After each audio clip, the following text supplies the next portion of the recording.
आप सभी को सलाम। परमेश्वर का धन्यवाद करते हैं कि परमेश्वर ने हमें ये मौका दिया कि हम प्रकाशित वाक्य उसके 9वें अध्याय को जो है आज सीख सकें।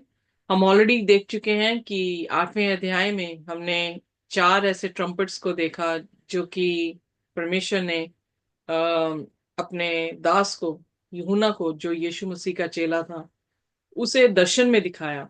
और हम ये भी देखते हैं कि 7 कलीसियाएं, 7 सील और 7 जो तुरिये हैं उनके मतलब हैं, क्योंकि 7 कलीसिया उनके स्पिरिचुअल इंटरनल कंडीशन को बता रही हैं। और ये समय जो है वो यीशु मसीह के आसमान पर उठा ले जाने से लेकर यीशु मसीह का दोबारा इस दुनिया में आने तक का जो है वो अरसा है। जब हम सील में गए हैं तो हमने ये देखा था कि किस तरह से उन सदियों में जो चर्चेस, 7 चर्चेस खुदा ने बयान किए हैं, उन पर जो है वो अत्याचार हुआ या ऑपरेशन जो है वो किया गया। जब हमने तुरही को देखा तो हमने पिछली बार देखा था कि तुरहियां जो है वो खुदावंद की जो है वो जजमेंट है, या खुदा ने जो है जिन लोगों ने ऑपरेशन दिया था या ऑपरेशन किया था, ओप्रेस किया था लोगों को, उनके ओप्रेसर्स को जो है खुदा ने जो है वो जजमेंट दी। सो 8वें अध्याय में हमने 4 जो है वो तुरहियां ऑलरेडी देख ली हैं, जिसमें हमने देखा कि जो पहली सेंचुरी में खुदा ने जो है अपना न्याय दिया तो वो उसके अपने ही लोगों का था, इजराइलियों का था। कि 70 एडी में जो है जब नीरो राजा ने आकर यरूशलेम को आग लगाई और वहां पे लोगों को जो है वो मार दिया। फिर हमने देखा उसके बाद जो तुरही फूंकी गई वो उस दौरान की थी जब पेगन रोम अत्याचार कर रहा है, जिसके बारे में हमने ऑलरेडी देख लिया कि 10 साल जो है उसने मसीहों पे अत्याचार किया। और उसे एक लाल घोड़े की तरह जो है सील्स में भी जो है वो दिखाया गया है। फिर हमने आगे देखा कि कॉन्स्टेंटाइन जो है वो तीसरा राजा हुआ, और उस राजे ने, जो पेगन रोम था, उसने जो है वो चर्च को फॉर्म किया। और चर्च में ऐसा फॉर्म किया उसने चर्च को कि वो चर्च रोम की हुकूमत हमेशा तक रख सके। सो उसने इस ढंग से किया कि उसने एमेलगमेशन की और चर्च के बीच में उसने झूठ को जो है वो ले लिया। 9वें अध्याय में हम जो है आ, उन 4 जो तुरियां फूकी गई थी, उन तुरियों की जो अब आगे बात की गई है, तो ये एक्सपेंशन भी कर रहा है।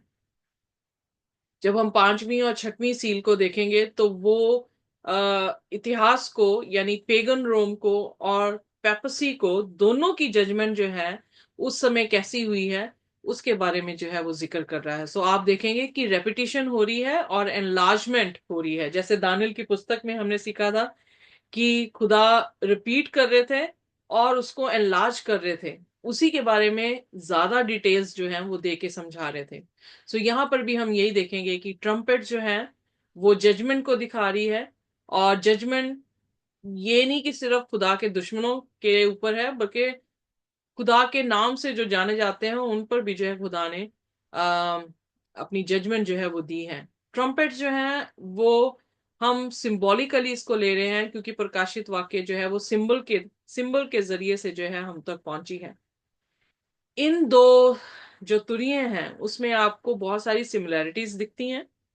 जैसे 5वीं और 6वीं जो तुरी होगी उसमें आप देखेंगे कि लॉकेट्स का जिक्र आया है, हॉर्समैन का जिक्र आया है, टेल के बारे में जिक्र किया गया है, समयों के बारे में जिक्र किया गया और लोकेशन के बारे में जिक्र किया गया है। पर डिफरेंस ये है कि समय जो है वो 2 तरह के हैं, जो टॉर्चर हो रहे हैं वो भी 2 तरह के हैं। एक समय पर जो है वो टॉर्चर है, दूसरे समय पर जो है वो मारने का हुक्म दिया गया है। और फिर जो है हम ये देख रहे हैं कि उस जगह को जो है वो मेंशन किया गया है। सो इसलिए आप सिमिलैरिटीज भी देखेंगे 5वीं और 6वीं में, और डिफरेंस भी जो है जैसे हम पढ़ते हैं आप इसको जो है वो देख पाएंगे। पहली जो 4 थी जजमेंट, वो सीक्वेंसली या सिक्वेंशियल जो है प्रोफेटिक टाइमलाइन को जो है वो दिखाती हैं। जैसे हमने ऑलरेडी देख लिया कि पहली सेंचुरी में, फिर डियोक्लेशियन के टाइम पर, और फिर कॉन्स्टेंटाइन के टाइम पर जो है वो खुदा ने जो है वो तुरही फूंकी। आज जो है हम 5वीं तुरही के बारे में सीखने वाले हैं, जिसमें कॉम्प्रोमाइज चर्च था। ये कॉम्प्रोमाइज चर्च, जैसे हम ऑलरेडी देख चुके हैं कि चर्च ने जो पेगनिज्म था उसके साथ कॉम्प्रोमाइज कर लिया, यानी अमेलगमेशन हो गई। हम ऑलरेडी सीख चुके हैं कि किस तरह से कॉन्स्टेंटाइन जो था वो अन्य जाति का व्यक्ति था, सूरज देवता की उपासना करता था, और यहाँ पर सन गॉड और सन ऑफ गॉड दोनों को उसने जो है वो मिक्स कर दिया। इसीलिए जो मिथ्रास करके उनका सूरज देवता था, उसका जन्मदिन जो था वो 25 दिसंबर को था। तो उसने क्या किया, उसने क्रिसमस को जो है वो तारीख दी, और तारीख जो थी वो 25 दिसंबर की दे दी गई।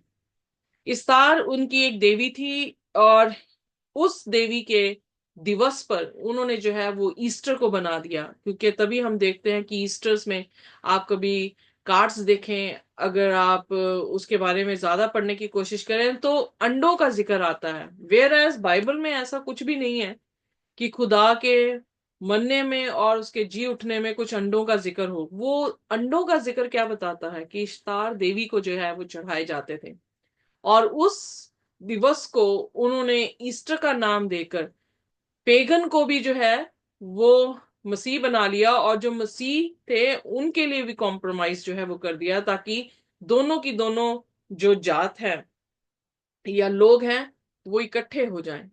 सो इस तरह से बुत परस्ती जो है वो पेपसी में, पेपल रोम में जो है वो दाखिल हुई, और जो उनके भगवान थे उनको संतों का नाम दे दिया गया, और उन्होंने उन्हीं संतों का, चाहे पौलुस पतरस, ये सारे संतों का नाम दिया गया, और उनकी पूजा जो है कैंडल जलाकर उनकी पूजा जो है वो करने लगे।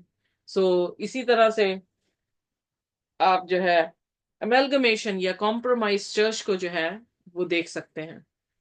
आइए देखते हैं अब प्रकाशित वाक्य उसका 9 अध्याय और उसकी पहली आयत से जो है हम पढ़ना शुरू करते हैं। जी। जब पांचवें स्वर्गदूत ने तुरही फूकी तो मैंने स्वर्ग से पृथ्वी पर एक तारा गिरता हुआ देखा और उसे अथाह कुंड की कुंजी दी गई। ओके, अब यहाँ पर जो पांचवा तुरही फूंकता है, जो स्वर्गीय दूत फूंक रहा है, उसने क्या देखा कि एक तारा जो था वो जमीन पर आकर गिरा, और उसको जो है अथाकंड की जो है वो पूंजी दी गई है। अब ऐसा कौन सा तारा है, क्योंकि हम ऑलरेडी देख चुके हैं कि 404 वर्सेस जो हैं, जो नए नियम में स्पेशली प्रकाशित वाक्य में इस्तेमाल हुई है, वो पुराने नियम की देखी जाती हैं। तो अगर पुराने नियम की आयतें जो हैं यहाँ पर दर्ज हैं, तो हमें जो है वो पढ़ना पड़ेगा कि बाइबल में बाकी प्रकाशित वाक्य को छोड़कर बाकी किताबों में जो है वो कौन सा ऐसा सितारा है जो आसमान से गिरा है।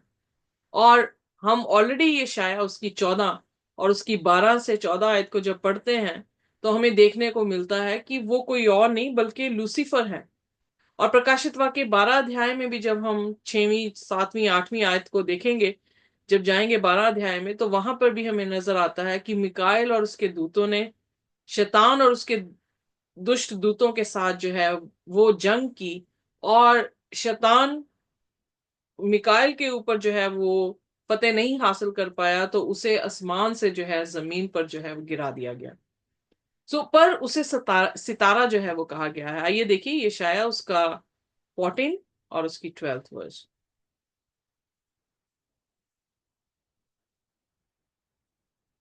यशायाह 14।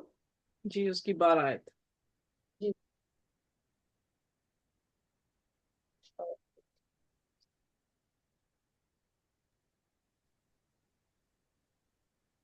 हे जी। भोर में चमकने वाले तारे, तू कैसे आकाश से गिर पड़ा है। तू जो जाति जाति को हरा देता था, अब तू कैसे काट कर भूमि पर गिराया गया है। आगे भी पढ़ दें। गिराया गया है। तू मन में कहता था, मैं स्वर्ग पर चढ़ूंगा, मैं अपने सिंहासन को ईश्वर के तारागण से अधिक ऊंचा करूंगा और उत्तर दिशा की छोर पर सभा के पर्वत पर विराजूंगा। मैं मेघों से भी ऊंचे ऊंचे स्थानों के ऊपर चढ़ूंगा, मैं परम प्रधान के तुल्य हो जाऊंगा। परंतु तू आधोलोक में उस गड्ढे की तह तक उतारा जाएगा। जो तुझे देखेंगे तुझको ताकते हुए तेरे विषय में सोच सोच कर कहेंगे, क्या ये वही पुरुष है जो पृथ्वी पर चैन से रहने ना देता था और राज्य में घबराहट डाल देता था, जो जगत को जंगल बनाता और नगरों को ढा देता था और अपने बंदियों को घर जाने नहीं देता था। सो यहाँ पर जो है यशाया 14 अध्याय जो है वो शैतान की जो है अहंकार को और उसके उसकी नेचर को ये दिखा रहा है कि वो खुदा से ऊपर बढ़ने की कोशिश कर रहा है। और जब उसने खुदा के सामने जो है बगावत की है और खुदा के सामने आंदोलन किया है, तो वो खुदा से ऊपर अपने तख्त को बिठाना लेकर जाना चाह रहा है। खुदा के जो भी खुदा का है उससे 5 बार जिक्र आया, I will ascend, I will ascend. So खुदा से ऊपर जो है वो पहुंचने की कोशिश कर रहा था, पर क्या हुआ उसका? उसे वहां पर कहा गया कि ए भोर के तारे। वैसे अंग्रेजी में ये लिखा है भोर के तारे के पुत्र, यानी भोर का तारा कौन है? प्रकाशित वाक्य 22 अध्याय में जिक्र आता है कि यीशु मसीह का नाम है भोर का तारा, और वो भोर का तारे का पुत्र था जो जमीन पर, वो तारा जो है वो जमीन पर फेंक दिया गया। जब हम लूका उसका 10 उसके 18 आयत में हम देखते हैं, तो वहां पर इस तरह से लिखा है, आइए पढ़ दें। उसमें लिखा है कि उसने उनसे कहा, मैंने शैतान को आसमान से गरजते हुए एक रोशनी की तरह उसे क्या किया है, नीचे आते हुए देखा है। देखा। अगर लाइट्स देखें, अगर उत्पत्ति में अगर हम जाएं, तो परमेश्वर ने जो है दिन की डोमिनियन जो है वो सूरज को दी है, और रात की डोमिनियन किसको दी है? चंद्रमा को चांद। और तारों को। लाइट जो है वो सितारों के बीच में भी है, और सितारा जब एक लाइट की तरह आसमान से गिरा है तो वो तारे को ही दिखा रहा है। अब प्रश्न उठता है कि ये बॉटमलेस पिट जो है वो क्या है? जब यहां पर बताया गया है कि एक तारा नीचे गिरा है और उसके पास बॉटमलेस पिट की चाबी है, तो बॉटमलेस पिट जो है वो क्या है? आइए देखिए प्रकाशित वाक्य उसका 11 उसकी 7। जबेज आप मेरे साथ निकालें प्रकाशित वाक्य 17 उसकी 8, और फिर उसके बाद कोई भी जन जो सिस्टर परी जो है वो निकाल सकते हैं प्रकाशित वाक्य 20 उसकी 2 से 3। पर इससे पहले प्रकाशित वाक्य 11 उसकी 7, सिस्टर परी आप पढ़ दें जी, पहले। जी। जब वे अपनी गवाही दे चुकेंगे तो वह पशु को अथाह कुंड में से निकालेगा, उनसे लड़कर उन्हें जीतेगा और उन्हें मार डालेगा। तो जब उनके यहाँ यहाँ पर 11 अध्याय में, जैसे हम आने वाले टाइम में इसको पढ़ेंगे भी, तो वहां पे 2 टेस्टमनीज की या विटनेस की बात जो है वो की गई है। जब वो अपनी टेस्टमनी देनी खत्म कर देंगे, तो एक बीस्ट कहां से निकल रहा है? बॉटमलेस पिट से निकल रहा है। और बॉटमलेस पिट से निकलने पे वो उन विटनेसेस को या टेस्टमनीज के साथ क्या कर रहा है? वॉर कर रहा है, और शेल ओवरकम देम और किल देम। यानी उन पर जयवंत हो रहा है और उनको मार दे रहा है। अब प्रश्न ये उठता है कि अगर कोई बीस्ट, बीस्ट मतलब नेशन, प्रोफेसी में जो है हम इसको देख रहे हैं, दानिल में भी हमने इसको देखा कि ये एक नेशन को जो है वो बताता है। कोई भी चीज बाहर आ रही है, बॉटमलेस पिट से आ रही है, तो वो वॉर कर रही है किनके साथ? संतों के साथ, और उनको खत्म कर रही है। तो हम समझ सकते हैं कि ये किसके बारे में निर्देश या इशारा करता है? क्या खुदा का जन है या खुदा के खिलाफत का व्यक्ति है? उसका कोई संबंध जो है, बॉटमलेस पिट ये दिखा रही है कि कोई भी संबंध उसका खुदा की तरफ से नहीं है, बल्कि उसके पास चाबी है। इसका मतलब वो उसको खोल रहा है, और उस बीस्ट को बाहर आने की जो है वो ताकत मिल रही है, ताकि वो संतों के साथ लड़ाई कर सके। जब तारा गिरा है आसमान से, और जैसे हमने ऑलरेडी यशायाह उसकी 14 अध्याय की 12 आयत से आगे पढ़ना शुरू किया, तो वो क्या कह रहा था वहां पे कि उसे कहां पर उतारा गया? जमीन की तह तक उसे जो है उतारा गया। यानी वो ऐसी पिट में जाके गिरा है जो बॉटमलेस पिट है, और वहां से जब उदय हो रहा है, तो वो संतों के साथ जो है वो लड़ाई कर रहा है, उन्हें जो है वो मार रहा है। आइए देखिए अब प्रकाशित वाक्य उसका 17 और उसका 8 अध्याय, 8 वचन जी। सॉरी। जी। जो पशु तूने देखा है, यह पहले तो था, पर अब नहीं है, और अथक कुंड से निकलकर विनाश में पड़ेगा। और पृथ्वी के रहने वाले, जिनके नाम जगत की उत्पत्ति के समय से जीवन की पुस्तक में लिखे नहीं गए, इस पशु की यह दशा देखकर कि पहले था और अब नहीं और फिर आ जाएगा, अचंभा करेंगे। ओके, सो यहाँ पर जो है वो बीस्ट के बारे में बात कर रहा है। दानियल 7 उसकी 23 वचन में जो है खुदा ने बीस्ट एक नेशन को दिखाया है। और हम जब दानियल, तभी मैं कह रही थी आपसे कि आप दानियल की पुस्तक पढ़ के आए, क्योंकि ये दानियल की पुस्तक से ही जो है वो रिलेटेड है। सो दानियल की पुस्तक में जो है एक छोटा सा सींग जो है वो उदय होता है, और वो छोटा सा सींग जो है वो परमेश्वर के खिलाफ बगावत करता है, उसके लोगों के खिलाफ जो है वो लड़ाई कर रहा है, और उसने समयों को और हुक्मों को जो है वो बदला है। सो यहाँ पर जब 17 अध्याय है तो उसी छोटे से सींग के बारे में जिक्र कर रहा है। सो वो बीस जो उसने देखा, जो था, जो अभी नहीं है, क्योंकि उसको घाव लगा था, और घाव लगने के बाद फिर बाद में वो कह रहा जो था नहीं पर आने वाला है, ही विल बी, वो आ जाएगा। सो वो क्या कर रहा है, वो असेंड हो रहा है कहां से, बॉटमलेस पिट से। सो बॉटमलेस पिट जो है वो खुदा की, उसके साथ कोई भी ताल्लुकात नहीं है, उसका ताल्लुकात शैतान से है, क्योंकि वो तारा गिरना और बॉटमलेस पिट की चाबी होना, ये किसके बारे में इशारा कर रहा है, शैतान के बारे में इशारा कर रहा है, शैतान के कार्यों के बारे में जो है वो इशारा कर रहा है। और यहाँ पे उसने कहा है कि वो लोग जिनके नाम जीवन की पुस्तक में लिखे हुए नहीं पाए गए, उन लोगों ने उसको दोबारा से देख के क्या किया है, अचंभा किया है, यानी उसके पीछे जो है वो हो लिए हैं। जब हम प्रकाशित वाक्य 13 अध्याय में आएंगे तो वहां पर जिक्र आता है कि भीड़ जो है, चौथे वचन में, कि भीड़ जो है वो उसके पीछे होली, और उसकी जो है उसने उस पशु की जो है वो इबादत की है। सो यहाँ पर हम देख रहे हैं पशु वो भी खुदा के विरोध में है, और जो पशु के पीछे काम कर रहा है वो भी खुदा के विरोध में है। तो यानी ये ये ओपोनेंट हैं खुदा के और खुदा के राज्य के, जो इस धरती पर कार्य कर रहे हैं। सो इसलिए बॉटमलेस पिट जो है कोई ऐसी बात नहीं है कि कोई शायद ये हेल को दिखा रहा है, या उसके शैतान को जो है वो उसमें डाल दिया जाएगा, कोई शायद एक पिट बना रखी है खुदा ने। नहीं नहीं नहीं नहीं नहीं, ये सिंबल है, और सिंबल के अनुसार से वो सिर्फ ये बताने की कोशिश कर रहा है कि ये खुदा के विरोध में शैतान जो काम कर रहा है, वहां से अपनी एक एजेंट को खड़ा कर रहा है जो खुदा के लोगों को जो है वो मारेगा। आइए देखते हैं अब प्रकाशित वाक्य 20 और उसकी 1 से 3 आयत। 1000 वर्ष का राज्य। फिर मैंने एक स्वर्गदूत को स्वर्ग से उतरते देखा, जिसके हाथ में अथाह कुंड की कुंजी और एक बड़ी जंजीर थी।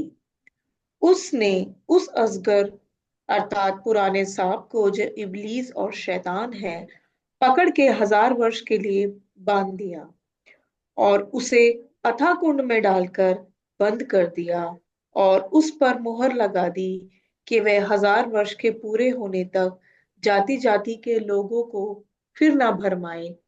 इसके बाद अवश्य है कि वह थोड़ी देर के लिए फिर खोला जाए।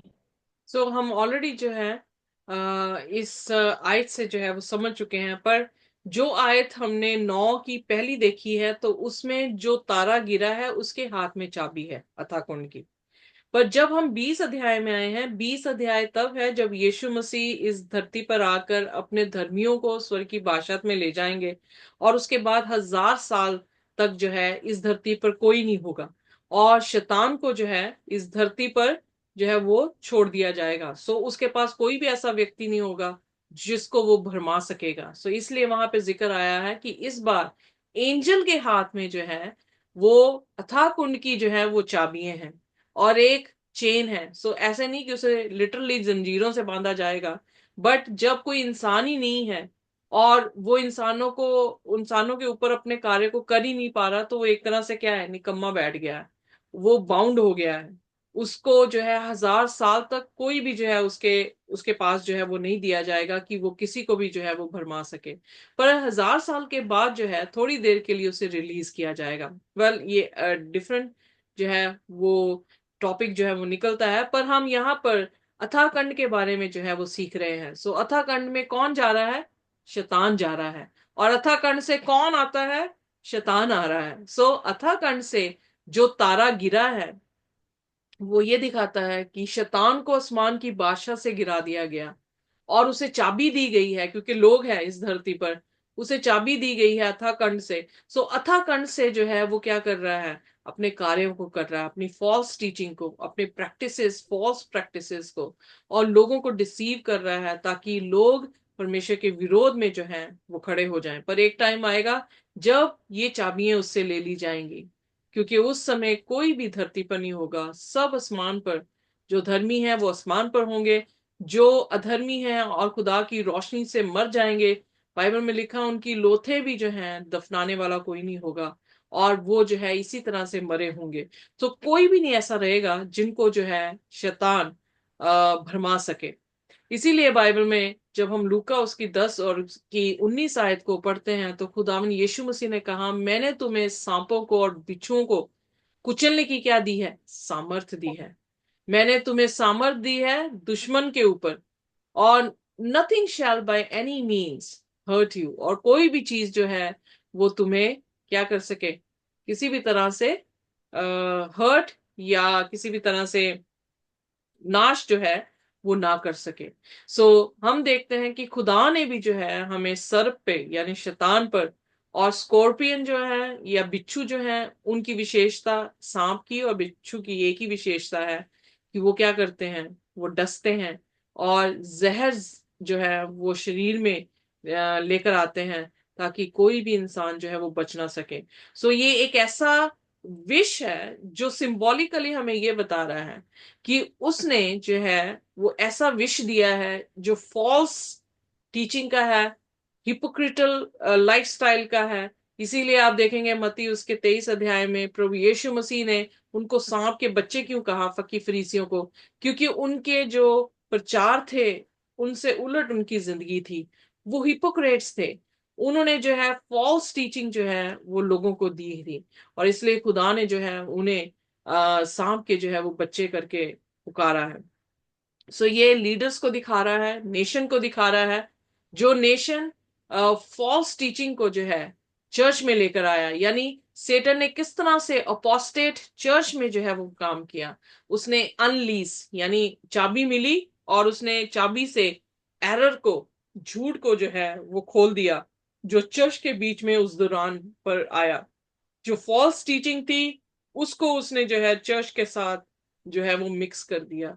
आइडोलेट्री उसने चर्च में ले आया, सन वर्शिप, चाहे सन के दिन में जो है वर्शिप करने का जो है वो भी उसने जो है चर्च में जो है वो घुसा दिया।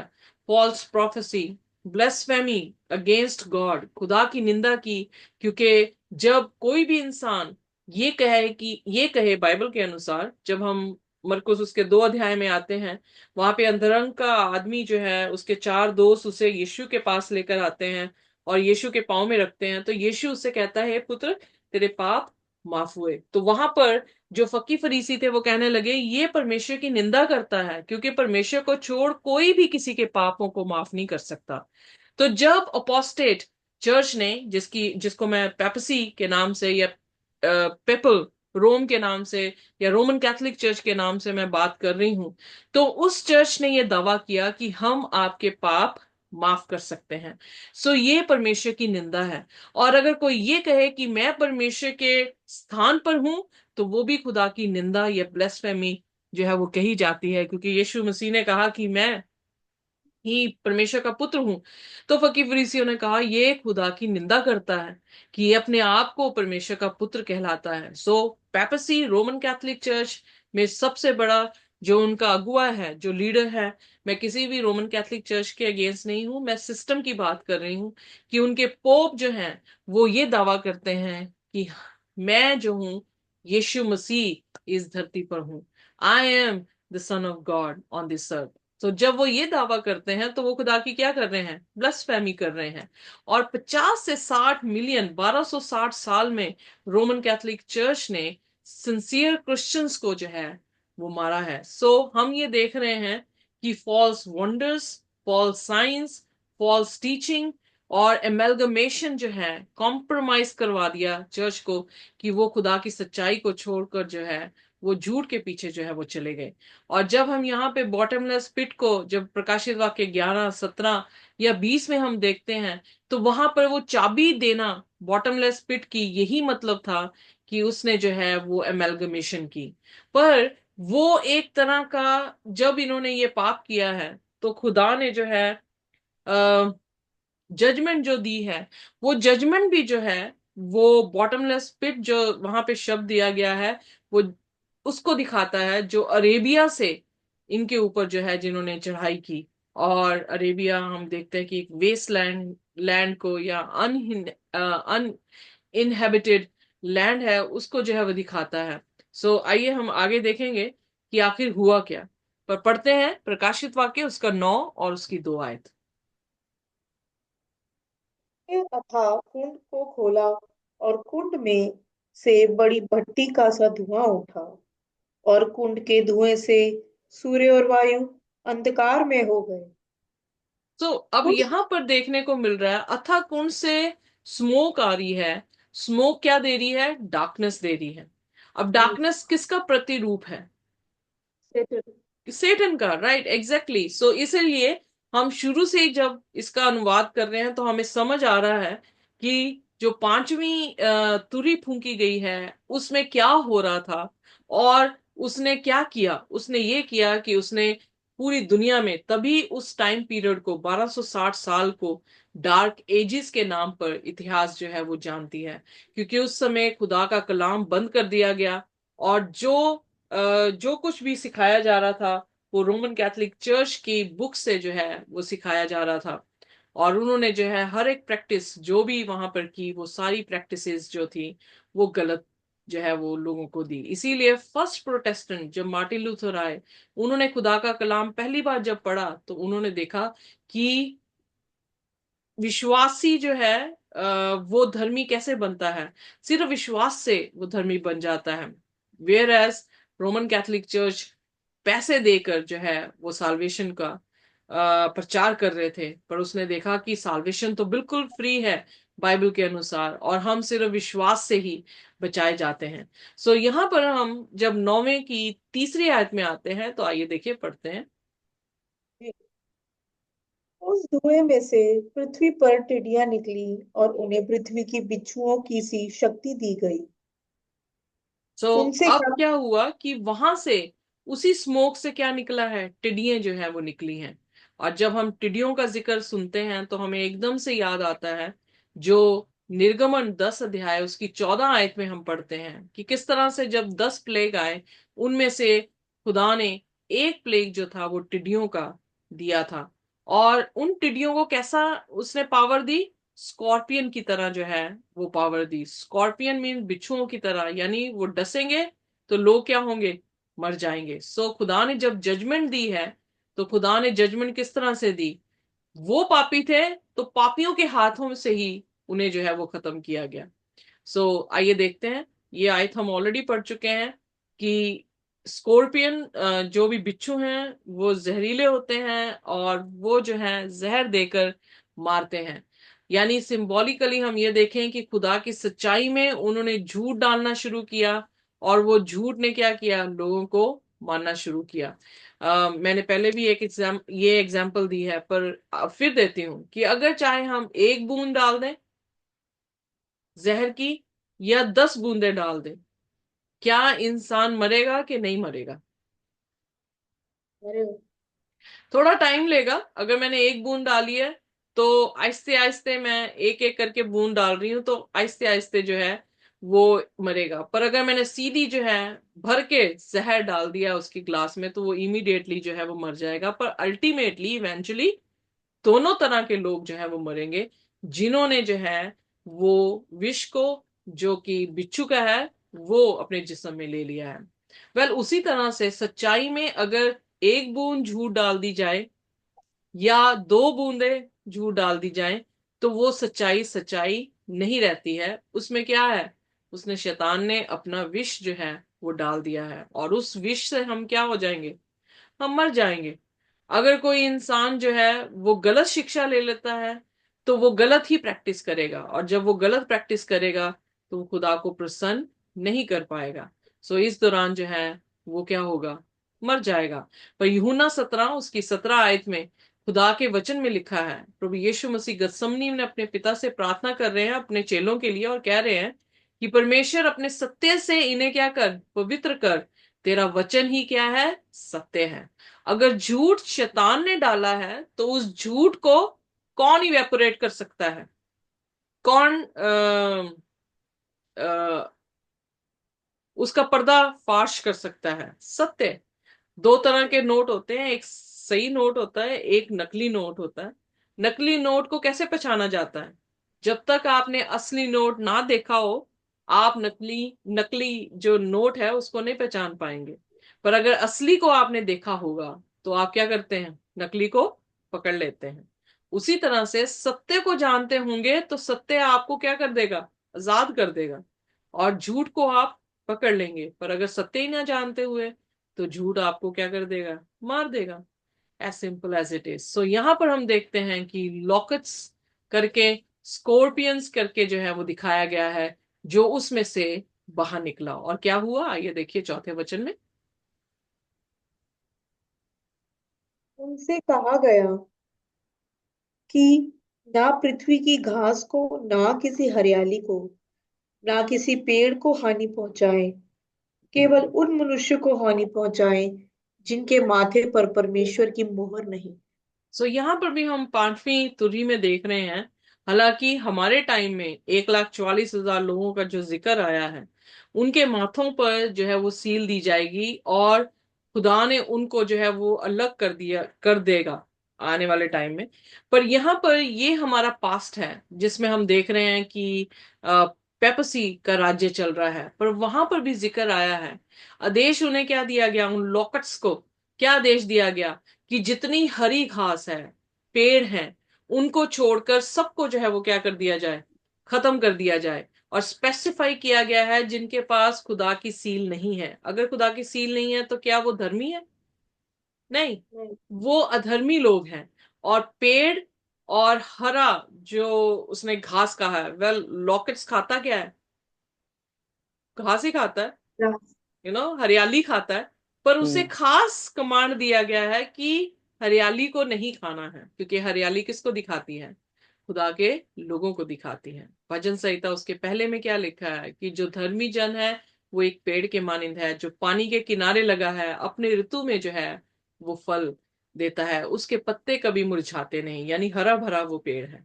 जब हम खुदा के कलाम को देखते हैं, तो ग्रास या कोई भी ग्रीन थिंग, यीशु मसीह ने कहा अगर हरे पेड़ के साथ वो ऐसा करेंगे तो सूखे के साथ क्या करेंगे। सो हरा पेड़ कौन था, यीशु था। सो हरा पेड़ किसको दिखाता है, खुदावन यीशु मसीह के लोगों को जो है वो दिखाता है।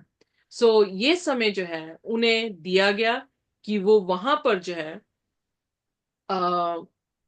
परसिक्यूशन जो है वो लेकर आए। अब आगे देखते हैं पांचवें वचन में। जी। उन्हें लोगों को मार डालने का तो नहीं, पर 5 महीने तक पीड़ा देने का अधिकार दिया गया। सो ये और पांचवी तुरी है जिसमें मारने का अधिकार नहीं, बल्कि उन्हें पीड़ा देने का अधिकार जो है वो दिया गया। यही डिफरेंस था पांचवें और छठवें में, कि एक पांचवें में जो है वो पीड़ा की बात, टॉर्चर की बात की गई है और टॉर्मेंट की बात की गई है, और छठवें में जो है मार देने की बात की है। पर उसने समय बताया है कितने समय तक जो है ये काम चलेगा। उसने कहा 5 महीने। यहूदा या जूइश कैलेंडर के अनुसार जो है एक महीने में 30 डेज है। सो अगर मैं 5 मंथ्स को 30 डेज में मल्टी 30 डेज के साथ मल्टीप्लाई कर दूं, तो मुझे दिनों में जो है ये गिनती पता लगेगी कि 150 दिन की बात है। और प्रोफेसी के अनुसार जब हमने इजिकियल और गिनती की पुस्तक को पढ़ा, तो हमने ये देखा कि एक दिन जो है प्रोफेसी में एक साल के मुताबिक है। और जितनी भी प्रोफेसी हमने इसी रूल्स के साथ जो है वो सॉल्व की हैं, वो सारी की सारी इतिहास के साथ बिल्कुल मैच करके गई हैं। और इसमें कोई भी शक नहीं कि प्रोफेसी में एक दिन जो है वो एक साल के बराबर है। और जब मैंने 5 महीनों को दिनों में कन्वर्ट किया है, तो मुझे दिनों के कन्वर्ट करने के बाद मुझे सालों का पता लगा है कि 150 साल तक जो है इन लोगों ने, या कुछ ऐसी जो भी जजमेंट आई है उन पर, जिन्हें ये कहा गया था कि किसी भी तरह से ग्रीन ग्रास को या ग्रीन ट्री को जो है वो बिल्कुल भी नुकसान ना देना, तो वो ये दिखा रहा है कि सिंसियर क्रिश्चियंस को जो है वो नुकसान नहीं दिया गया इन 150 सालों में। ये इस्लामिक आर्मी थी जिन्होंने जो है पेगन रोम के ऊपर जो है वो चढ़ाई की थी। और इन्होंने जब चढ़ाई की है तो आर्मी जो है वो बहुत ही ज्यादा तादाद पर जो है वो आके चढ़ाई इस पे कर रही है। और उन्होंने मसीहों को बिल्कुल भी जो है वो कुछ नहीं, जो सिंसियर क्रिश्चियंस थे उनको कुछ नहीं कहा और उन्हें छोड़ दिया। और जो पेगन रोम था उस पर जो है उन्होंने अपना मतलब खुदा ने अपनी जजमेंट इनके जरिए से जो है उनके ऊपर भेजी है। सो यहाँ पर इसीलिए कहा गया है कि जिनको सील नहीं किया गया है उनको मार दिया जाए। सो सील करना यानी होली स्पिरिट से सील होना, इफिसियों उसकी 4 उसकी 30 में हम देखते हैं कि खुदा के लोग हैं। पर यहाँ पर उन लोगों का जिक्र किया गया है, सो इसका मतलब सिंसियर क्रिश्चियन नहीं थे जिनको जो है वो मार दिया गया। और एग्जैक्टली इतिहास बताता है कि ये 150 साल का जो है समय था जब उन्होंने उन्हें टॉर्चर किया था। ये लगभग 674 से लेकर 823 एडी तक था, जबकि उन्होंने सीरीज ऑफ इस्लामिक अटैक हुए थे कॉन्स्टेंटाइन पोल पे। कॉन्स्टेंटाइन पोल जो कॉन्स्टेंटाइन की सिटी थी, क्योंकि उसने अपनी जो जगह थी, अपनी सीट जो थी वो पेपसी को दे दी थी, और उसने अपना शहर जाके कॉन्स्टेंटाइन पोल में जो है वो बनाया था। तो इसलिए वहां पर इनको जो है टॉर्मेंट करने के लिए जो है वो कहा गया। और ऐसा ही हुआ, इतिहास बिल्कुल गवाह है। एग्जैक्टली उतने ही टाइम पर जो है इन्होंने इस तरह से टेरर वहां पे खड़ा किया। सो जब हम प्रकाशित वाक्य उसके 9 उसकी 6 में आते हैं, तो वहां पर इस तरह से लिखा है। आइए पढ़ दे मेरे साथ प्लीज।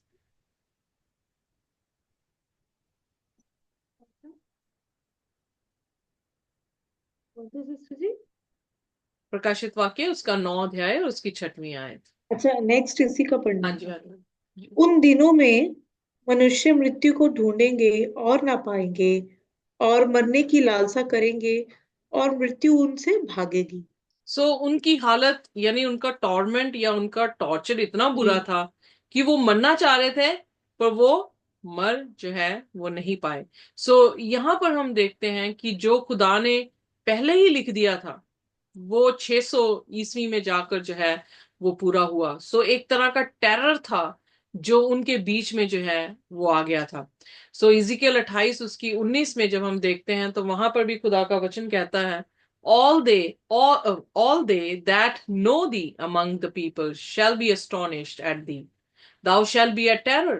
अब ये इजिकल 28 अध्याय जो है वो शैतान के ऊपर है, किस तरह से खुदा ने उसको बनाया था, खूबसूरती से बनाया था। पर शैतान का यहाँ पर जो है विशेष एक करेक्टरिस्टिक बताया गया है, that thou shalt be a terror and never shalt thou be any more. खुदा ने कहा कि तू एक तरह का खौफ बनकर जो है वो लोगों के बीच में होगा। जब हम इस्लामिक आर्मी को देख रहे हैं, तो इस्लामिक आर्मी का जो करेक्टर है वो किसके साथ मैच कर रहा है? खुदा वो शैतान के साथ जो है वो मैच कर रहा है। मैं यहाँ पे बिल्कुल भी इस्लामिक लोगों के अगेंस्ट या मुसलमान भाई बहनों के अगेंस्ट बात नहीं कर रही हूँ। मेरे भी कुछ दोस्त हैं, बहुत अजीज हैं, मैं उनकी बड़ी रिस्पेक्ट करती हूँ, वो भी मेरी करते हैं, और मैं उनसे प्यार भी जो हूँ बहुत करती हूँ। बट यहाँ पर बात जो है वो खुदा की वचन की बात है, और खुदा जो कह रहा है मैं सिर्फ उसका अनुवाद यहाँ पर सामने लेकर आई हूँ। यहाँ पर उसने जो सितारे की तरह, बॉटमलेस पिट की तरह शैतान को दिखा रहा है, और शैतान के रूप में ही वो किसको दिखा रहा है? इस्लामिक आर्मी को जो है वो दिखा रहा है। सो सिर्फ इतना ही नहीं बताया, पर खुदा उनके भेष को भी जो है वो दिखा रहा है। आइए देखिए प्रकाशित वाक्य उसका 9 और उसका 7वां वचन। जी। उन टिड्डियों के आकार लड़ाई के लिए तैयार किए हुए घोड़े जैसे थे, और उनके सिरों पर मानो सोने के मुकुट थे, और उनके मुंह मनुष्य के जैसे थे। उनके बाल स्त्रियों के बाल जैसे, और दांत सिंहों के दांत जैसे थे। सो यहाँ पर जो उन लॉकेट्स का जिक्र किया गया है, उनकी जो अपीयरेंस है उसके बारे में भी खुदा जो है बयान कर रहा है कि वो लोग घोड़ों पे हैं। सो हम देखते हैं कि जो मुगल हैं या इस्लामिक थे, उन्होंने जो है अपने घोड़ों के ऊपर जो है उनकी, आप देखेंगे कि हमेशा उनकी लड़ाइयां जो है वो घोड़ों पर रही हैं। सो उनके बैटल्स के उनके सिर जो है वो क्राउन दिखाए गए हैं गोल्ड से, तो यानी उनके पास पैसा है। आज भी हम देखें तो अरेबिया में गोल्ड जो है वो बड़े सस्ते में जो है वो मिलता है, क्योंकि उनके पास ज्यादा है। और उनके फेसेस जो हैं वो आदमियों जैसे हैं, दिखते तो वो आदमी हैं बट उनके बाल औरतों जैसे हैं। तो हम इस पिक्चर को जो बड़ी अच्छी तरह से जान सकते हैं कि किस तरह से जो इस्लामिक लोग थे या मुगली थे हमारे हिंदुस्तान में भी, तो उनके बाल जो है वो औरतों के जैसे लंबे लंबे जो है वो पाए जाते थे। जब उनके दांत बताए गए हैं कि लाइन की तरह है, तो वो ये दिखाता है कि वो किसी को भी चूर कर सकते हैं, यानी इतनी मजबूती उनके बीच में है। सो एग्जैक्टली कि उन्होंने इतना टॉर्मेंट किया कि वो मरना चाहते थे पर मर नहीं पा रहे थे, पर उनका टॉर्चर जो है वो सह रहे थे। सो ये एक तरह की फ्लाइंग हॉर्स है, जो लॉकेट्स की तरह दिखाई दे रही है। तो और कोई नहीं है, इतिहास 150 साल एग्जैक्टली बिल्कुल डेफिनेट उस टाइम पीरियड में जिसने भी जो है इस्लामिक आर्मीज ने जो अत्याचार किए हैं पेगन रोम के ऊपर, तो वो ही जिक्र खुदा यहाँ पर जो है वो बयान कर रहे हैं। तो आइए देखिए प्रकाशित वाक्य उसका 9 और उसकी 9वीं आयत। वे लोहे की सी झिलम पहने थे, और उनके पंखों का शब्द ऐसा था जैसे रथों और बहुत से घोड़ों का जो लड़ाई में दौड़ते हों। तो यहाँ उन पर बिल्कुल बयान किया खुदा ने कि उनकी जो है मतलब स्विफ्टनेस या जितनी तेजी से वो दौड़ रहे थे, वो ऐसे थे जैसे बहुत सारे घोड़े जो हैं वो चल रहे हों। और उसके बाद 9वें की 10। उनकी पूंछ बिच्छुओं की सी थी, और उनमें डंक थे, और उन्हें 5 महीने तक मनुष्य को दुख पहुंचाने की जो शक्ति मिली थी, वे उनकी पूंछों में थी। ओके, सो यहाँ पर जो है जब हम शैतान को देखते हैं तो शैतान की भी पूंछ दिखाई दी है कि उसने 1/3 फरिश्ते, जब हम प्रकाशित वाक्य 12 अध्याय उसकी 4 आयत में आएंगे तो वहां पे लिखा है कि 1/3 फरिश्तों को जो है उसने आसमान से गिरा दिया। उसकी पूंछ ने जो है 1/3 फरिश्तों को गिराया। यहाँ पर भी जो है उन्हें जो है बिच्छुओं की पूंछ के जैसे जो है वो दिखाया गया है, और उन्हें पावर भी वैसे ही दी गई है। और फिर दोबारा से जिक्र उसी टाइम पीरियड का कर रहा है, तो यानी इस्लामिक आर्मी के बारे में जो है खुदा यहाँ पर बता रहे हैं। बाइबल में एक्चुअली टेल किसको कहा गया है? जब हम गॉस्पेल को देख रहे थे तो खुदा ने वहां पे यीशु मसीह ने कहा मैं तुम्हें तुम्हें सिर बनाया है, पूंछ नहीं। तो पूंछ क्या होती है? सिर तो समझ आ गया कि खुदा के लोग जो है या इज्जत जिनको दी जा रही है उनको कहा गया होगा। पर आइए देखिए पूंछ किसको कहा गया है। जब यशाया उसकी 9 उसकी 15 में हम जाते हैं, तो मेरे साथ खोल दें यशाया की किताब और उसका 9वां अध्याय और उसकी 15वीं आयत।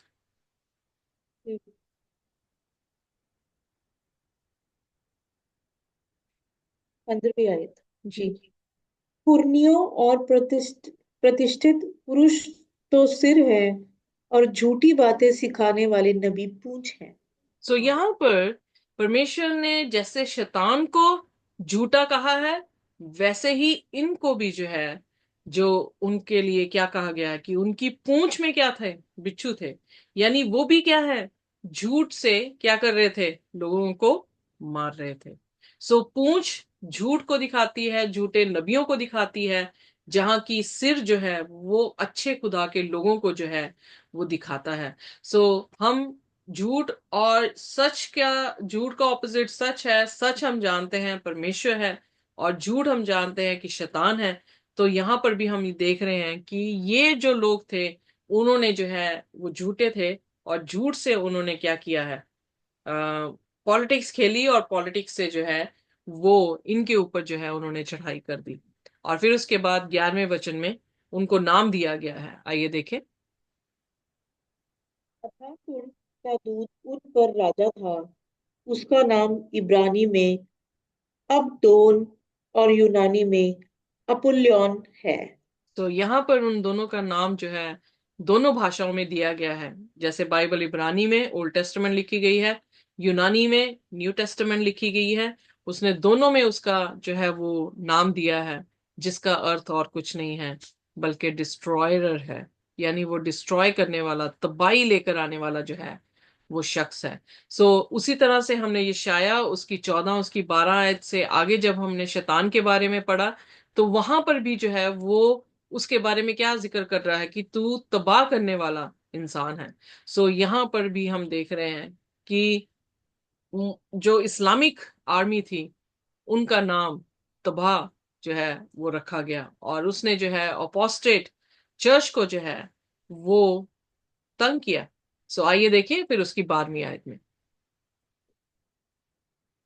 पहली विपत्ति बीत चुकी, देखो अब इसके बाद दो विपत्तियां और आने वाली हैं। यहाँ पर खत्म नहीं हुआ। तो खुदा ने वहां पे बताया कि अभी एक ही गुजरी है, अभी दो और जो है विपत्तियां आने वाली हैं। और तब छठवीं तुरही जो है वो फूकी गई।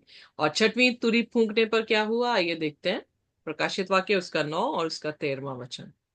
जी, जब छठवें स्वर्गदूत ने तुरही फूकी तो सोने चांदी की वेदी जो परमेश्वर के सामने है, उसके सींगों में से मैंने ऐसा ऐसा शब्द सुना, मानो कोई छठवें स्वर्गदूत से जिसके पास तुरही थी कह रहा था, उन चार स्वर्गदूतों को जो बड़ी नदी फुरात के पास बंधे हुए हैं खोल दे।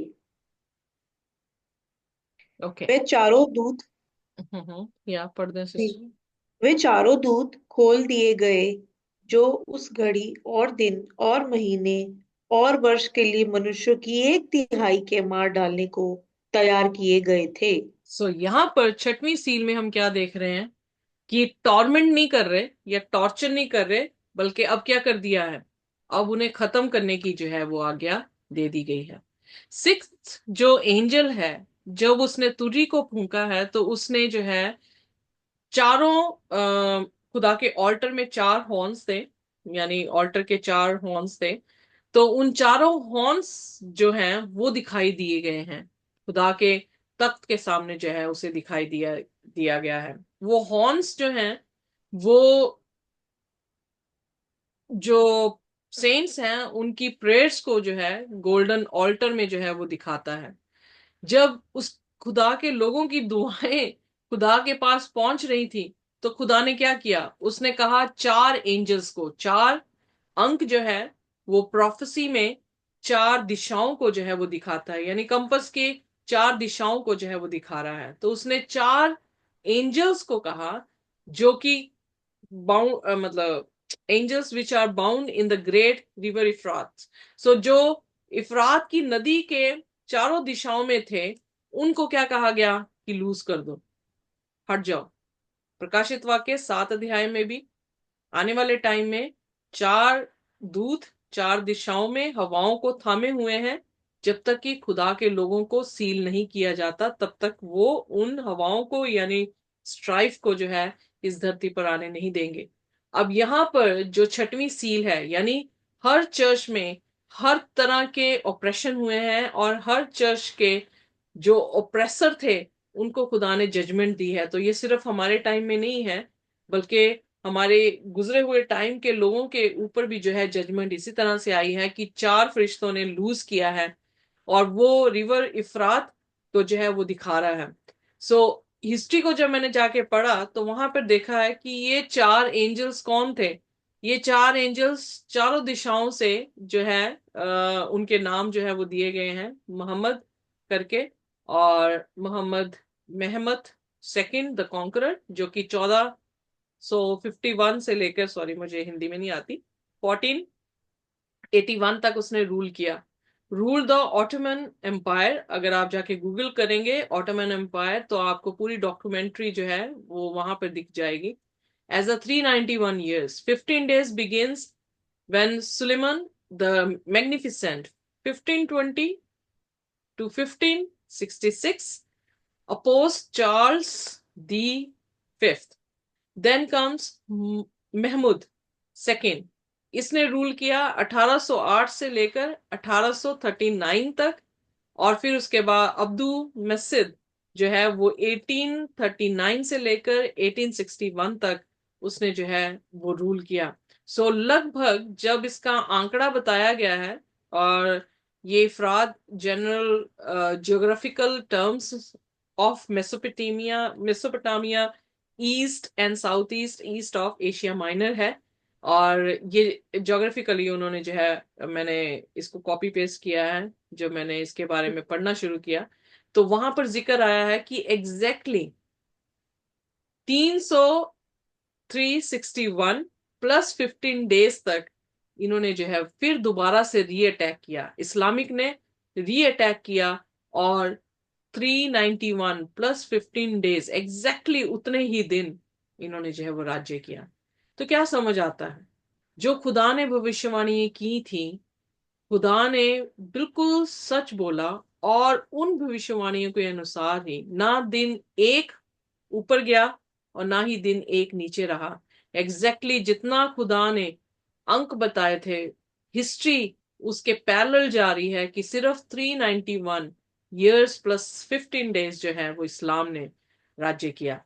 सो थ्री, क्योंकि यहां पे लिखा है prepare for an hour a day, एक दिन एक साल के मुताबिक है। एक महीने में 30 दिन है और फिर एक साल है। सो जब हम इन सभी चीजों को, 1 घंटा जो है, क्योंकि हमने आधा घंटा देखा था, 7.5 दिन निकलते हैं, 1 घंटा जो है वो 15 दिन बन गए। सो इस तरह से जब हम मल्टीप्लाई कर रहे थे, तो जब प्लस किए हमने ये सारे दिन, तो वो एग्जैक्टली 391 प्लस 15 डेज जो है वो बने। और अगस्त 11 1840 में टर्किश जो है, उन्होंने जो है अपनी व्हाट यू कॉल, ये सल्तनत जो है वो उनसे जो है वो ले ली गई। कब ली गई?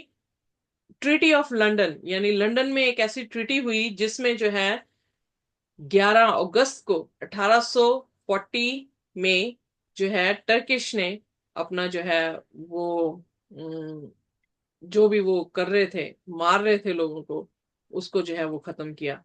सो इसी तरह से जैसे मैंने कहा कि 4 ऐसे समय आए हैं जिन समयों को जब प्लस किया गया तो वो एग्जैक्टली 391 प्लस 15 डेज होकर जो है उन्होंने राज्य किया। फिर उसके बाद खुदा उनकी गिनती भी बता रहा है। आइए देखें प्रकाशित वाक्य उसका 9 और उसकी 16वीं आयत। जी, उनकी फौज के सवारों की गिनती 20 करोड़ थी। मैंने उनकी गिनती सुनी।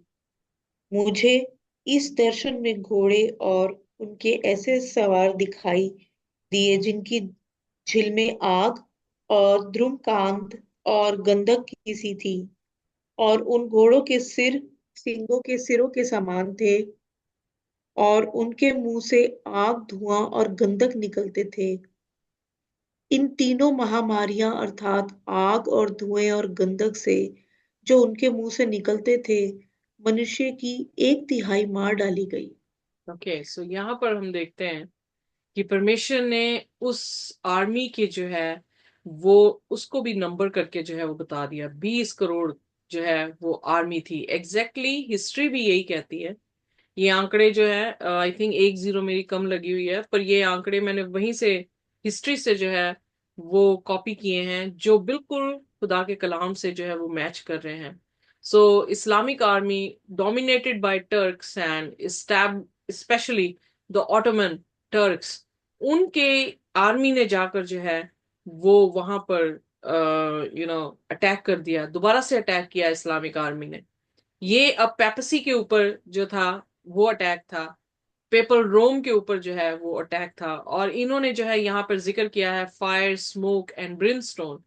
ब्रिमस्टोन यानी सल्फर के बारे में जिक्र किया गया है, जो कि ये देखने को मिला है कि ऑटोमन टर्क की जो लड़ाई थी, उस लड़ाई में उन्होंने जो है तोपों का इस्तेमाल किया, और उसके गन पाउडर में जो इस्तेमाल हुआ है वो सल्फर हुआ था। तभी परमेश्वर कह रहा है कि उनकी मुंह से क्या निकला है, फायर निकली है, स्मोक निकली है, और ब्रिमस्टोन जो है वो निकला है। सो ये उनकी खासियत थी कि उन्होंने तोपों के साथ जो है वो लड़ाई की थी। और थर्ड ऑफ मैनकाइंड, कि एक तिहाई लोगों को जो है वो मार दिया गया। तो इतिहास बताता है कि ईस्टर्न रोमन को और बिजेंटिन एम्पायर जो कि कॉन्स्टेंटिनोपल का शहर है, और ईस्टर्न ऑर्थोडॉक्स चर्च को एंड इट्स कैपिटल कॉन्स्टेंटाइनोपल, जो मैंने बता भी दिया है, उसका जो है उन्होंने खात्मा किया। और वहां पर जो है वो लोगों को उन्होंने इस बार मारा। पहली बार जब उन्होंने अटैक किया था तब उन्होंने सिर्फ टॉर्मेंट किया था और सिंसियर क्रिश्चियंस को नहीं मारा था। पर इस बार दूसरी बार जब दोबारा से री अटैक कर रहे हैं, तो उन्होंने जो है वो कत्लेआम किया, और एक तिहाई जो है वो लोगों को जो है वो मार दिया। शुक्र है खुदा ने ये नहीं कहा कि पूरे लोगों को मारने का अधिकार दिया। अगर पूरे लोगों को तो पूरी दुनिया तबाह कर देते, पर एक तिहाई है। तो इस तरह से जो है मैंने Maxwell C Mervyn God's care volume 2 page number 258 से 260 पेजेस में जो है इसके इतिहास के बारे में से मैंने लिया है। तो God permitted eastern Rome to be attacked by Islamic armies. So judgement कैसे खुदा ने दी, खुदा ने जजमेंट भी जो है झूठों के ऊपर झूठ, झूठे आकर जो है उन पर क्या कर रहे हैं, उनके ऊपर तबाही जो है वो लेकर आ रहे हैं। और फिर उसने कहा, आइए देखिए उसकी 19वें वचन में। क्योंकि उन घोड़ों की सामर्थ उनके मुंह और उनकी पूंछों में थी, इसलिए कि उनकी पूंछें सांपों की सांपों जैसी थी, और उन पूंछों के सिर भी थे, और इन्हीं से वे पीड़ा पहुंचाते थे। बाकी मनुष्य ने जो उन मरियों से ना मरे थे, अपने हाथों के कामों से मन ना फिराया, कि दुष्ट आत्माओं की, और सोने चांदी और पीतल और पत्थर और काठ की मूर्तियों की पूजा ना करें, जो न देख, न सुन, न चल सकती हैं, और जो खून और टोना और व्यभिचार और चोरी उन्होंने की थी, उनसे मन न फिराया। खुदा ने जजमेंट दी, पर उन लोगों ने अपने पापों से जो है, जो बच गए थे, उन लोगों ने अपने पापों से बिल्कुल भी जो है वो क्या किया, पश्चाताप नहीं किया।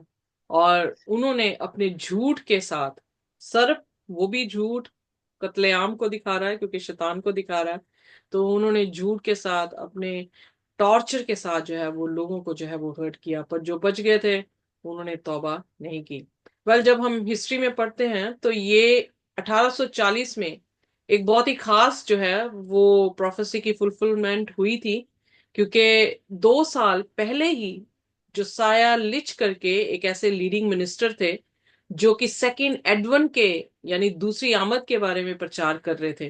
क्योंकि उस दौरान में ही विलियम मिलर भी जो थे वो उदय हुए, और उन्होंने सेकंड कमिंग के बारे में प्रचार किया। दानियल के 8 अध्याय उसके 14वीं आयत का जो है उन्होंने जो है प्रोफेसी, लॉन्गेस्ट प्रोफेसी को जो है वो खुलासा किया। बट उनसे एक जो है वो गलती हुई कि वो सोच रहे थे कि शायद धरती को साफ करेगा, पर वो वेदी की बात कर रहा था जो आसमान पर है।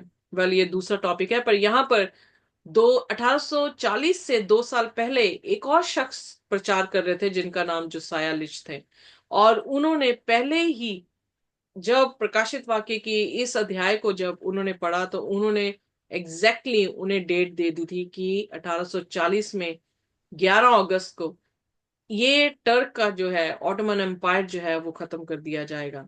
और सभी अचंबा कर रहे थे कि ऐसा हो नहीं सकता, क्योंकि जिस तरह से हालात थे उस तरह के हालात ये बयान कर रहे थे कि ऐसा हो नहीं सकता। पर एग्जैक्टली 391 प्लस 15 डेज के बाद जो ऑटोमन एम्पायर था वो अपनी गद्दी से जो है वो उतर गया। ट्रीटी ऑफ लंदन ने उनके सारे जो है वो यू नो ले लिए, अथॉरिटीज उनकी जो है वो ले ली। अगर आपको याद हो तो मुगलों ने पहले अत्याचार किया, उसके बाद कौन आ गए थे? उसके बाद ब्रिटिश आ गई थी।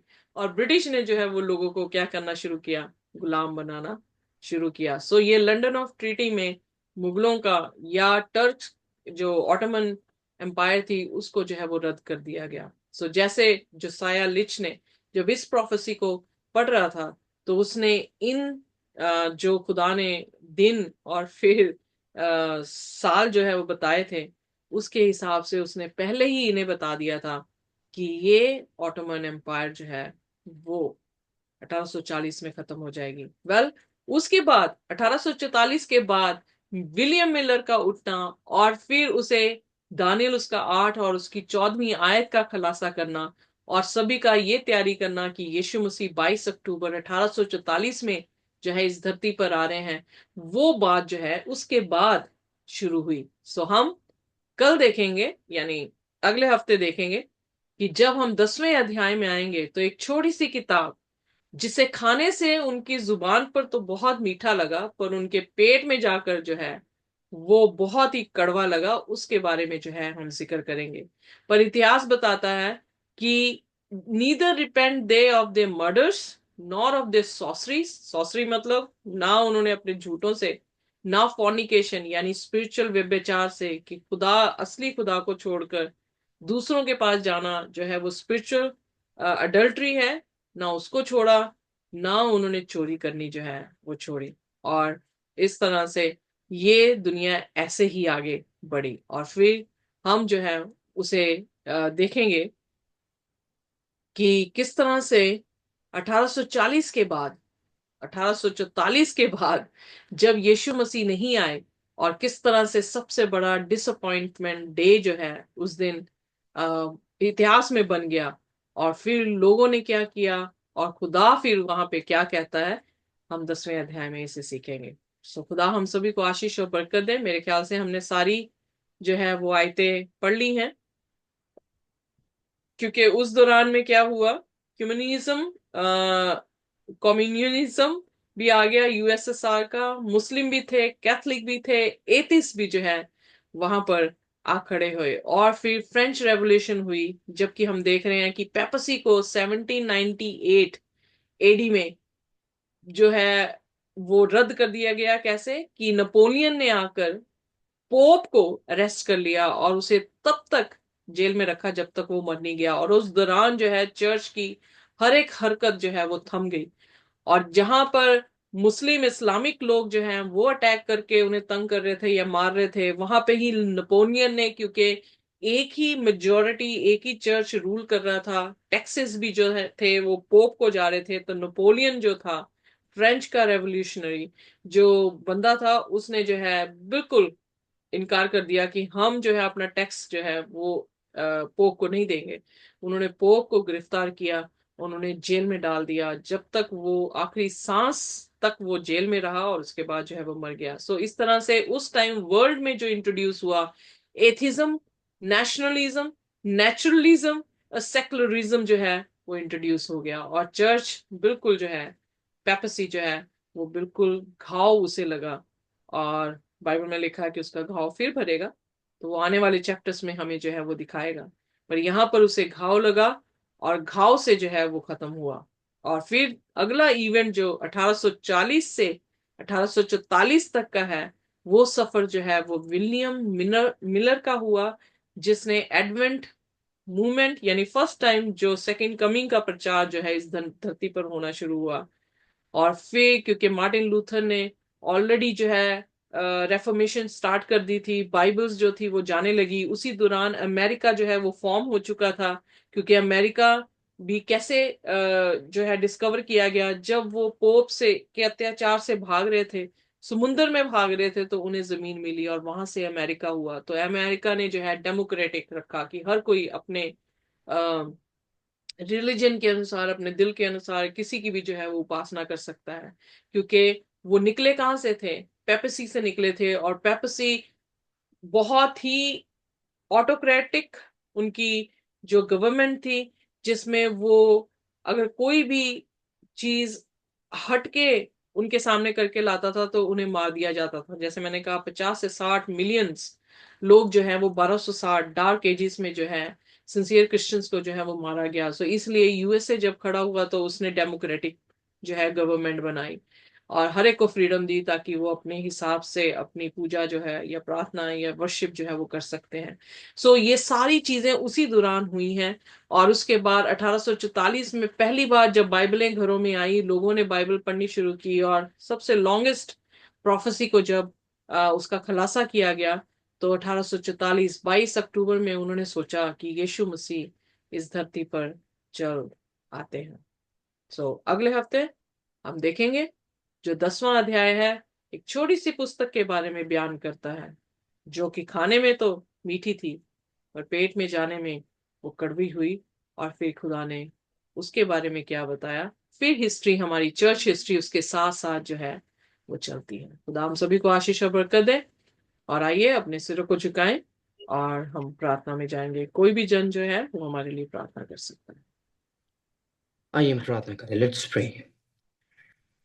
Hallelujah, hallelujah. धन्यवाद आसमान और जमीन के मालिक खुदावंद बाप, आपका धन्यवाद देते हैं कि खुदा आज वो दिन है जो यहोवा ने बनाया, हम इसमें गुनाह तो खुदा मिट नहीं गए, क्योंकि यहोवा की माँ को का फल है, क्योंकि उसके दे अमर है, प्रति भोर बने होते थे देर से चाहे माने है मेरे मन यहोवा को धन्य कर, जो कुछ मुझ में वो उसके पिता नाम को धन्य किया, मेरे मन यहोवा को धन्य कर, सिर्फ को अपना मिला। खुदावंद बाप, हमने खुदावंद बाप शुरुआत के प्रकाशित वाक्य से लेकर खुदा एक से लेकर जब हम खुदा 8वें चैप्टर तक के पहुंच चुके, खुदा हमने देखा है खुदावंद बाप आपके कलीसियाओं में खुदावंद बाप क्या क्या काम हुए खुदावंद बाप, और जो कुछ हम पढ़ रहे परमेश्वर, आज भी जो हमने पढ़ा खुदावंद बाप 5वीं और 6वीं खुदावंद बाप तुरही के विषय में खुदावंद बाप, हम खुदावंद बाप इस बातों को सिर्फ और सिर्फ पढ़ने वाले ना बने, पर तो खुदा आज जो बातें बीत भी गई है खुदा, जिस तरह खुदावंद बाप पौलुस कहता है कि ये सब बातें हमारे लिए दृष्टांत की रीति पर है खुदावंद बाप, कि हम इससे सीखे परमेश्वर, ये सब बातों को सिर्फ हम समझने वाले ना बने कि ऐसा हुआ था और आगे ऐसा होगा, परंतु परमेश्वर में इसके अनुसार चेतित हो जाए कि जो भरमाने वाला, वो जो खुदावंद बाप पूछ करके दिखाया गया डिसेप्शन को खुदावंद बाप, परमेश्वर जो शैतान का भी एक कैरेक्टर है जो डिसीवनेस को लेकर आता है खुदा, हम इन दृष्टांतों के पढ़कर खुदा आगे अपने आप को प्रिपेरेंस में लाए कि खुदा इन सब बातों से हम अलग रह सके खुदावंद बाप। आपका वचन कहता है जो धर्मी है वो धर्मी बना रहे परमेश्वर। खुदावंद बाप, हम देखते हैं कि लोग अपने फलों में पक चुके होंगे खुदा, हम यीशु मसीह में फलने वाले बने और उसमें पकने वाले बने खुदा, आप हमें ऐसा बना रहे यीशु मसीह। आपका धन्यवाद पिता। खुदावंद यीशु मसीह, हम आपका धन्यवाद देते हैं कि आप आपके वचन के ज्ञान से हमें भरते चले जा रहे हैं। जो कुछ हम सीख रहे हैं, हम देखते हैं कि एक भी प्रोफेसी अनफिल्ड नहीं है खुदा, और जो आगे लिखी गई है आपका आना भी खुदा निकट है, और ये भी शीघ्र पूरी होने जा रही है खुदा। हम विश्वास सकते हैं आपका आना निकट है खुदा। जितने लोगों ने खुदाबंद बाप हम जिस तरह आशीष को पा रहे इस वचन इन मन्ना को पढ़कर खुदा, जो लोग वीडियो के माध्यम से भी देखेंगे उन पर भी आपका सेम अनॉन्टिंग खुदा, आपका खुदा यही आशीष उन पर भी उतरे और वे भी खुदा तृप्त हो, और खुदावंद बाप ये जान ले कि खुदावंद बाप परमेश्वर के खुदावंद बाप भवन में दिन बिताना इन मनुष्य इस संसार से कहीं उत्तम है परमेश्वर खुदा। हम अपना जीवन आपके हाथ में फिर दोबारा देते हैं, अगर हमने आपके विरुद्ध फिर अगर कोई पाप किया है, हमारे गलती गुनाहों को माफ करे खुदा, खास करके मुझे और हम सबों को हमें क्षमा करे खुदा, और जिस तरह हमें आप हमें पवित्र कर कर एक्सेप्ट करे खुदा, और आपके राज्य के लिए बढ़ाए। सिस्टर को ब्रश करे, हायर डेस्टिनी को आपने हायर और डेस्टिनी जो आपने सेट किए खुदा, आपके लोग, आपकी प्रजा, आपकी कलीसिया को, आपकी दुल्हन को आप तैयार कर रहे खुदा, और हम आगे आने दिनों में पढ़ने भी जाने वाले हैं कि मेमने के विवाह के विषय में खुदा, जो कुछ हम पढ़े आपकी इबादत का कारण ठहरे। सारी महिमा आपको देते, सबको आशीषित आपने किया, और सारा जलाल आपको देते हैं, जो यीशु मसीह के नाम मांगता हूं, उसने सुगैन कीजिए, आमीन। खुदा का शुक्र है और परमेश्वर की शांति और उसका अनुग्रह हमारे साथ जब तक कि वो दोबारा ना आ जाए इसी तरह से बने रहे।